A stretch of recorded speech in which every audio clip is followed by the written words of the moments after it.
ଥରେ ଭାବନ୍ତୁ, ତୁମର ସାଙ୍ଗ ତୁମକୁ ପ୍ରାୟ ରାତିର 12:30ରେ କିଛି କାମ ପାଇଁ ଡାକୁଅଛି, କିନ୍ତୁ ତୁମେ ଜାଣିଲ ସେ ତୁମ ସାଙ୍ଗ ନୁହେଁ। ସେ ତୁମ ସାଙ୍ଗର ରୂପ ନେଇ ଆଉ କିଏ ଆସିଅଛି ଯିଏକି ତୁମକୁ ଡାକୁଛି। ତ କେମିତି ଲାଗିବ ତୁମକୁ?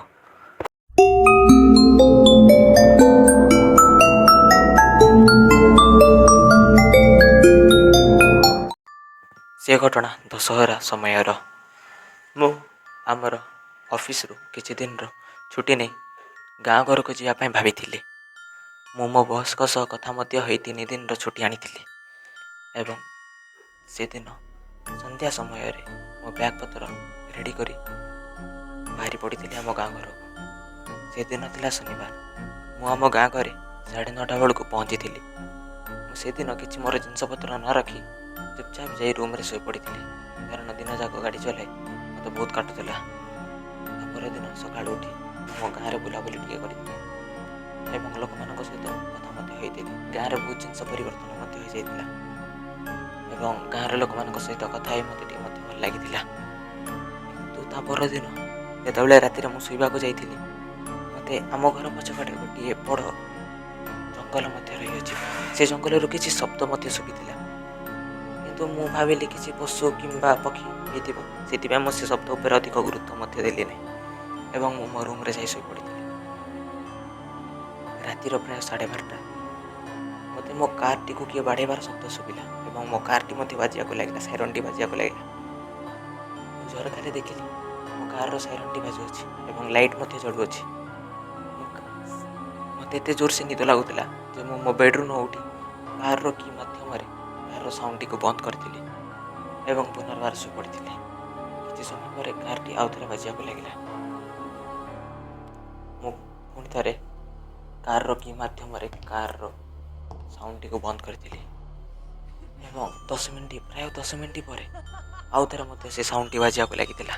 ତା ଶୁଣି ମୁଁ ଟିକେ ଆଶ୍ଚର୍ଯ୍ୟ ହେଲି। ଥରେ 2 ଥର ତ ଠିକ୍ ଅଛି, 3 ଥର ତ ମୁଁ ଏଥର ନ ଶୋଇ ଝରକା ପାଖରେ ଠିଆ ହୋଇ ଦେଖିଲି ଜଙ୍ଗଲରୁ ଗୋଟିଏ ବଡ଼ ଆକାରର କିଛି କ'ଣ ଥିଲା ମୁଁ ମଧ୍ୟ ଜାଣିପାରିଲି ନାହିଁ, କିନ୍ତୁ ଗୋଟିଏ ପଶୁ ପରି ତ ସେ ଦେଖାଯାଉନଥିଲା। ଗୋଟିଏ ବଡ଼ ଆକାରର, ଯାହାର କି ବଡ଼ ବଡ଼ ନଖ, ବଡ଼ ବଡ଼ ଚୁଟି ଏବଂ ବହୁତ ଡେଙ୍ଗା ଏବଂ ବହୁତ ପତଳା ମଧ୍ୟ ଥିଲା। ମୋ କାର୍ ପାଖକୁ ଆସିଲା। ମୋ କାର୍ର ମିରର୍ରେ ନିଜ ମୁହଁ ଦେଖି ମିରର୍ଟିକୁ ବାଡ଼େଇ ଚାଲିଗଲା ସେ ଜଙ୍ଗଲ ଭିତରକୁ। ଏଥର ମୁଁ ସବୁ ବୁଝିପାରିଲି। ସେ କିଏ ମୁଁ ଜାଣିନି, କିନ୍ତୁ ସେ ମୋତେ ବାହାରକୁ ଡାକିବା ପାଇଁ ଚାହୁଁଅଛି।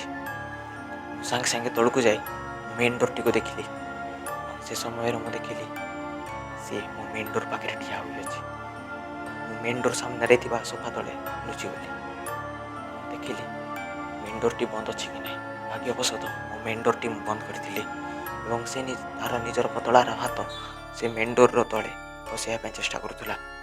ସେ କେମିତି ଗୋଟିଏ ମୋ ଘର ଭିତରକୁ ଆସିବା ପାଇଁ ଚେଷ୍ଟା କରୁଥିଲା, କିନ୍ତୁ ମୋର ମେନ୍ ଡୋର୍ ଏବଂ ଝରକା ସମସ୍ତ ପ୍ରକାରର ଆସିବାର ଦ୍ୱାର ବନ୍ଦ ଥିଲା, ଯାହାଫଳରେ କି ସେ ଘର ଭିତରକୁ ତ ଆସିପାରିଲା ନାହିଁ। କିନ୍ତୁ ସେ ମୋତେ ଦେଖିଥିଲା ଯେ ମୁଁ ସେ ଘରେ ଅଛି। ସେ କେମିତି ଜାଣିଲା ମୁଁ ମଧ୍ୟ ଜାଣିନାହିଁ। ମୁଁ ଝରକାରେ ତାକୁ ଦେଖିଲି। ସେ ଝରକାରେ ମୋ ଆଡ଼େ ଯେମିତି ଅନାଉଥିଲା, ତା ଦେଖି ମୁଁ ସେଠାରେ ସ୍ତବ୍ଧ ହୋଇପଡ଼ିଲି। ସେ ସମୟରେ ମୋତେ ଡର ମଧ୍ୟ ବହୁତ ଲାଗୁଥିଲା। ମୁଁ କ'ଣ କରିବି, ମୋତେ କିଛି ବାଟ ଦେଖାଗଲା ନାହିଁ।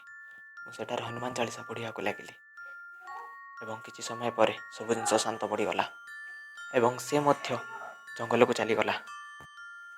ମୁଁ ସକାଳୁ ଉଠି ଦେଖିଲି ସେ ଆଉ ନଥିଲା। ମୁଁ ମୋର ଜିନିଷପତ୍ର ସେଠାରେ ଛାଡ଼ି ସାଙ୍ଗେ ସାଙ୍ଗେ ଯାଇ କାର୍ରେ ବସିକି ସହରକୁ ବାହାରିଲି ଏବଂ ସେଦିନ ମୁଁ ମୋ ରୁମ୍ରେ ପହଞ୍ଚି ରେଡ଼ିଓରେ ଶୁଣିବାକୁ ପାଇଲି ଆମ ଗାଁରେ 3 ଜଣ ମହିଳା ଏବଂ ଜଣେ ଶିଶୁର ମୃତ ଶରୀର ଜଙ୍ଗଲରେ ମିଳିଅଛି। ଏବଂ ମୁଁ ଭାବିଲି, ଯଦି ମୁଁ ସେଦିନ ମେନ୍ ଡୋର୍ଟି ଖୋଲା ରଖିଦେଇଥାନ୍ତି, ତେବେ ଏବେ ମୋର ଅବସ୍ଥା କ'ଣ ହେଇଥାନ୍ତା।